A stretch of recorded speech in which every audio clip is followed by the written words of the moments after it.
Broyhill, Brasilia is a fascinating piece of history. It is often associated with famous star architect Oscar Niemeyer, but no, it's not his. Brasilia is the capital of Brazil. What's unique about Brasilia is that, unlike most capital cities in the world, it was founded in the modern era, 1960 to be exact, so it's a mid-century city. Oscar Niemeyer, chief architect of many of the public buildings, gave the city a distinctly modern feel. Today these buildings are seen as icons of modern architecture. About the same time, Broyhill Furniture, formerly known as Lenoir Chair Company, founded in 1926 by James Edgar Broyhill, was starting production. Their emphasis in early years was on inexpensive to medium-priced bedroom and upholstered furniture. Most pieces in that era were Formica junk. But years later, in the 80s, that same Broyhill was very different. The Brasilia line became one of the most direct translations of architecture to furnishings. Look at the most iconic buildings in Brasilia, and you will likely find a direct reference made as a table, dresser, or credenza. It's really amazing. The details are transmitted near perfectly from a public building to mass-produced household furnishings.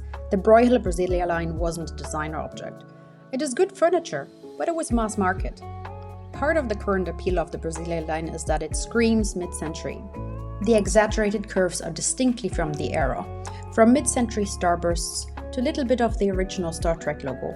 Also, despite the South American source name, it's strangely American. The solid wood construction of walnut and pecan set it apart from teak and rosewood designs of the era. Also, one would not classify most pieces as minimalist. Now that brings us to this piece. I basically bought it blind off of Facebook Marketplace for €20, and a friend picked it up for me. I looked at the poles, and while it was very reminiscent of the 60s Formica junk, it was clearly a fake. Mind you, those poles are patented, but I saw some potential, and at the worst would have some nice hardware. And now that I have chewed off your ear with a bit of history, let's get into this makeover.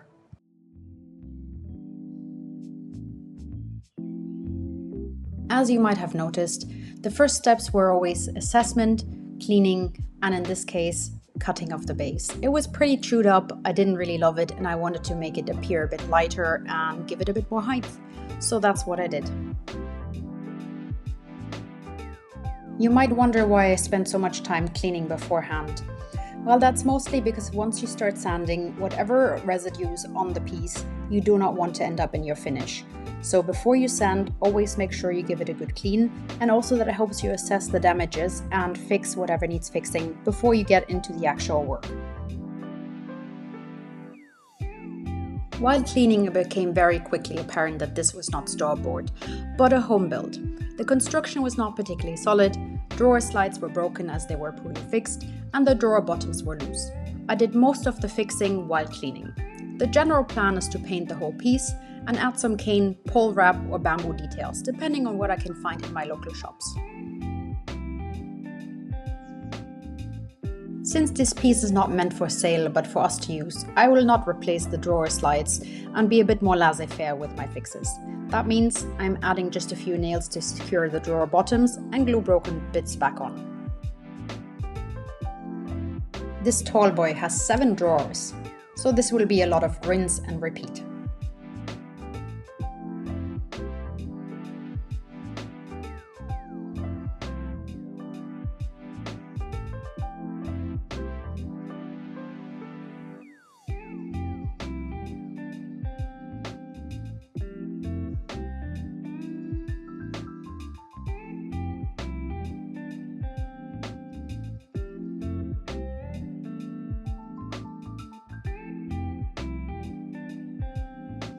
I removed a lot of loose laminate, and those gaps I will fill with wood filler. It's great for small areas, and I'm not worried about color as I'm going to paint everything anyway. It dries within 2 hours and can be sanded and painted over.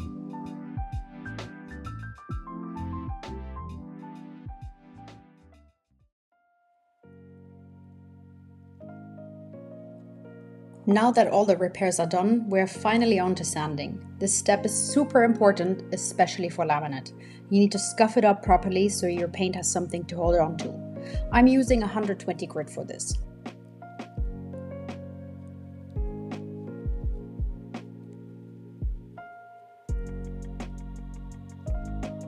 Again, doing this for all 7 drawers, the body and the frame. The edges I'm sanding by hand.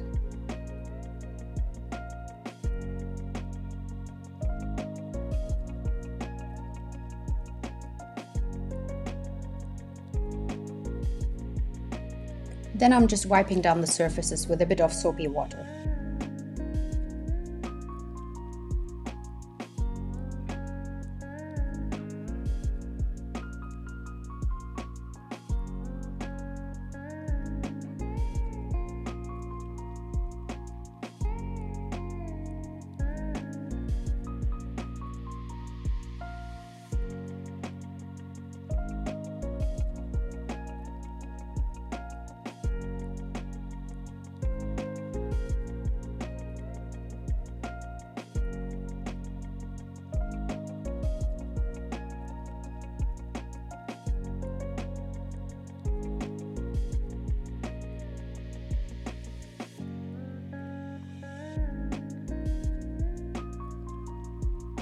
When applying a primer on laminate, you want to make sure to use a shellac. This increases your chances for your paint not to chip off at the slightest touch. I'm still getting used to the products here, but I managed to find a synthetic shellac that I'm going to test now.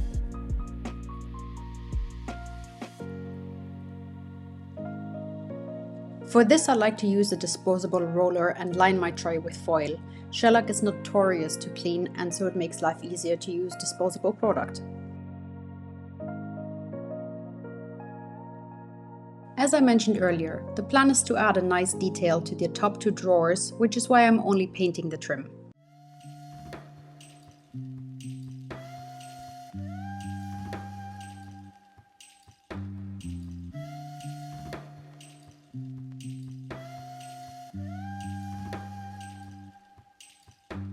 Halfway through, I also realized that I didn't tape my edges, so here's me fixing that mistake.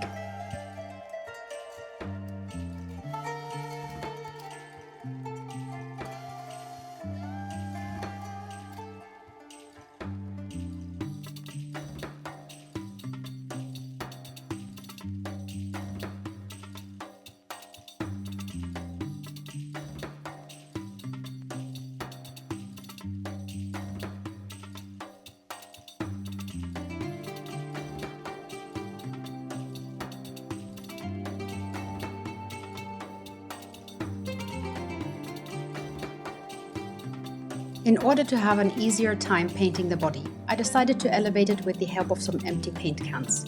And while I'm more than capable to lift things myself, friendly reminder that it is okay to ask for help. Luckily, there was only minor damage and a few scratches, so I got off easy this time.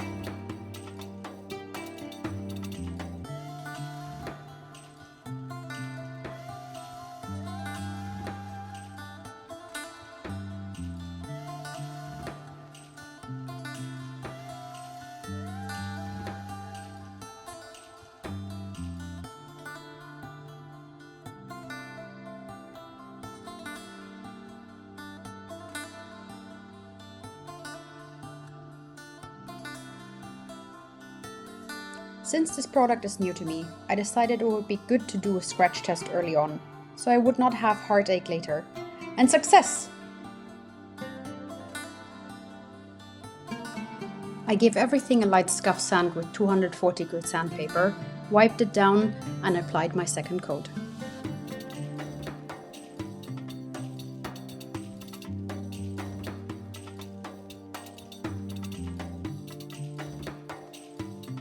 I then finally drilled pilot holes for my new legs.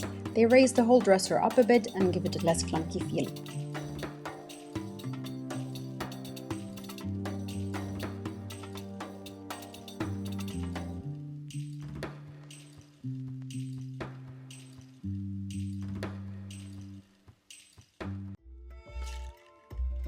I am using Fusion Mineral paint in coal black. I like this paint quite a lot.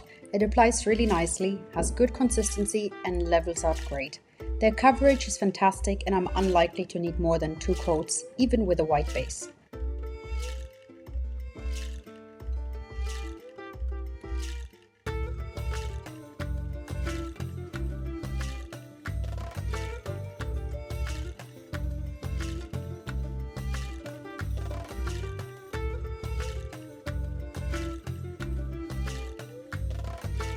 I scuff sanded the last layer of primer as well before my black paint. I will do this between the 2 coats of black I am planning on applying. I would always recommend doing this to remove little dust nibs or hairs that might have settled in your paint while drying. The only coat you do not sand is your last.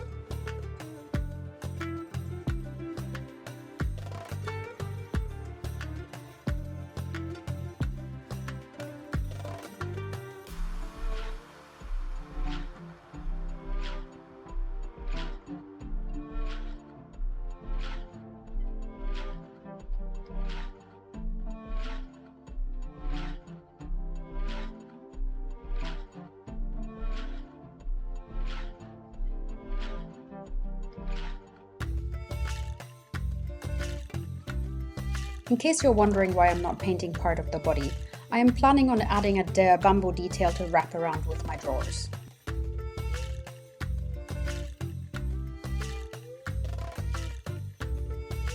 To prevent the edges from fraying, I taped my cut lines with painter's tape.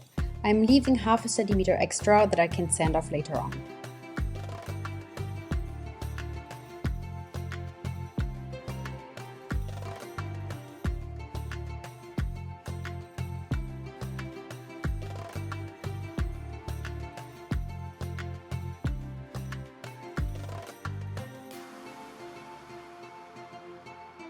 While I've got you here, if you enjoy what I'm doing, why don't you hit that like and subscribe button, and don't forget to add the bell. That way you never miss any of my videos.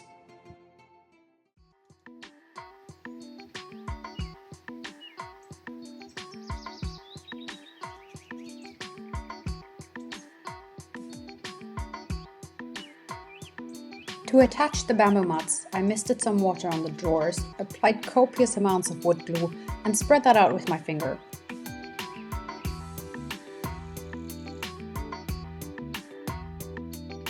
Once I was happy with the placement, I clamped it down with added pieces of ply to distribute the pressure, and because I did not have enough clamps.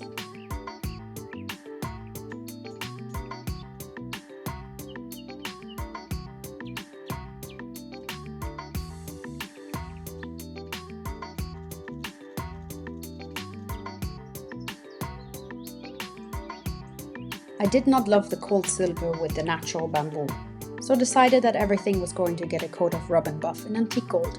It has a bit of a reddish tint and gives it a wonderfully warm look.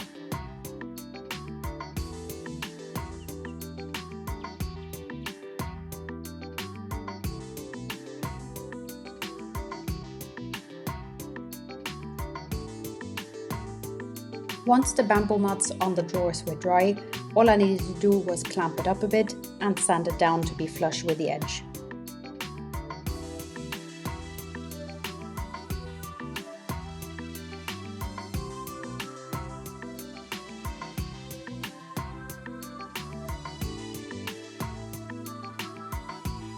It was at this point that I realized I had made a huge mistake. When I received the piece, all the drawers had been removed, and I never thought of putting them back. Big mistake.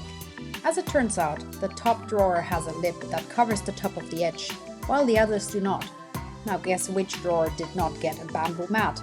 Therefore, the gap I had left for the wraparound effect, not in the right place. On top of that, the size of the mat was just a centimeter too short to create that nice wraparound effect that I wanted, and it would be impossible to cut it in a way to make it even. So I decided to cut my losses and paint that gap black as well. Now while this really sucks, and I was looking forward to that effect, sometimes you just gotta make do and roll with the punches. That doesn't mean that your piece will be any less beautiful. In the meantime, I finished the final touches on the drawers. I added some drawer liner I had left over and reattached the hardware. And just in case you're curious, it took me about 15 minutes per drawer, and I had 7 of those, and I would say I'm relatively good with that. So it can be a bit finicky, but with the right tools, everything is doable.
For the drawers with bamboo mats, I pre-drilled a little hole with this hand tool, so that way I could get the hardware in without damaging the bamboo.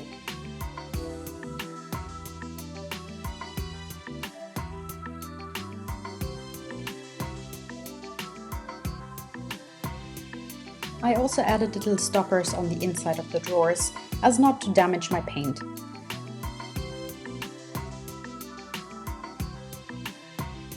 Then, all that was left to do was reassemble everything and prepare for the glamour shots.